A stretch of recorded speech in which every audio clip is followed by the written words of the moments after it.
Indian coast guard GD DB and য়ান্ত্ৰিক recruitment 2025 ফালৰ পৰা এতিয়া নতুনকৈ ওলাইছে 630টা পোষ্ট আৰু এই 630টা পোষ্টৰ কাৰণে যদি আপোনালোকে আবেদন কৰিব বিচাৰে বৰ্তমান ইয়াৰ অনলাইন আবেদন হৈ আছে। আপোনালোকে ইণ্ডিয়ান কষ্ট গাৰ্ডৰ যোনটো অফিচিয়েল ৱেবছাইট আছে সেই অফিচিয়েল ৱেবছাইটটোত গৈ এই যি GD DB আৰু লগতে য়ান্ত্ৰিকৰ কাৰণে 630টা পোষ্ট ওলাইছে এই পোষ্টৰ কাৰণে আপোনালোকে আবেদন কৰিব পাৰিব।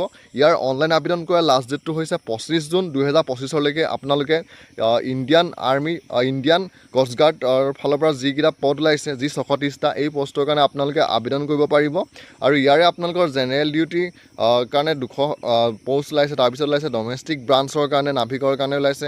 তাৰপিছত য়ান্ত্ৰিকৰ কাৰণে পোষ্ট ওলাইছে। প্ৰথম আপোনালোকৰ নাভিক জেনেৰেল ডিউটিৰ কাৰণে 260 আৰু 260 দুটাকৈ ওলাইছে। আৰু ইয়াৰ কাৰণে শিক্ষাগত অৰ্হতাটো বিচাৰিছে আপোনালোকে 12 পাছ হ'ব লাগিব। ছেকেণ্ড নাভিক ডমেষ্টিক ব্ৰাঞ্চৰ কাৰণে ওলাইছে 50টা।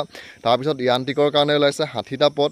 আৰু এই পদকেইটাৰে আপোনালোকৰ বৰ্তমান অনলাইন আবেদন আৰম্ভ হৈ গৈছে। আপোনালোকে ইণ্ডিয়ান কষ্ট গাৰ্ডৰ যোনটো অফিচিয়েল ৱেবছাইট আছে সেই অফিচিয়েল ৱেবছাইটটোত গৈ আপোনালোকে এই পদকেইটাৰ কাৰণে আবেদন কৰিব পাৰিব। ইয়াৰ অনলাইন আবেদন আৰম্ভ হৈছে 11 জুন 2025ৰ পৰা আৰু অনলাইন আবেদন কৰাৰ লাষ্ট ডেটটো হৈছে 25 জুন 2025লৈকে আপোনালোকে এই পদ